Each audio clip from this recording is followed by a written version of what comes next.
জিয়াউর রহমানের অনুকম্পায় জামাত দেশে রাজনীতি করার সুযোগ পেয়েও সবসময় বিএনপির সাথে বিশ্বাসঘাতকতা করেছে বলে মন্তব্য করেছেন কেন্দ্রীয় বিএনপির ভাইস চেয়ারম্যান বরকতুল্লাহ বুলু। শুক্রবার সন্ধ্যায় নোয়াখালীর বেগমগঞ্জে রাষ্ট্র কাঠামো মেরামতের ৩১ দফা লিফলেট বিতরণ শেষে এক পথসভায় প্রধান অতিথির বক্তব্যে মন্তব্য করেন তিনি। বলেন, বিএনপি ২০০০ আসনে ভোট হলে সেখানেও প্রার্থী দেওয়ার সক্ষমতা রাখে, কিন্তু এবার ত্রয়োদশ জাতীয় সংসদ নির্বাচনের ২ আসনে বিএনপির ভারপ্রাপ্ত চেয়ারম্যান দলের প্রার্থী দিলেও বিগত সময়ে যারা আমাদের সাথে আন্দোলন করেছে তাদের ১০০ আসন ছেড়ে দেবেন।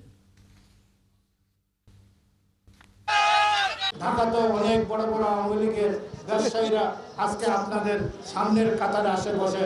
আপনারা বলেন যে গোপনে ওনারা নাকি আপনাদের কোন সময় সদস্য ছিল। যেমনি ভাবে ডাকসুতে ১৫ বছর ছাত্রদল ঢাকা বিশ্ববিদ্যালয়ে ঢুকতে পারে নাই, আমরা ৫,৮০০ ভোট পেয়েছি, এটা অত্যন্ত সাফল্যজনক। আর আপনারা ১৫ বছর শেখ মুজিবকে বাপ ডেকে, শেখ হাসিনাকে মা ডেকে, সেই হলে থেকে হালুয়া রুটি খেয়ে মাখন খেয়ে শেখ মুজিব হলে থেকে আপনারা রাজনীতি করলেন।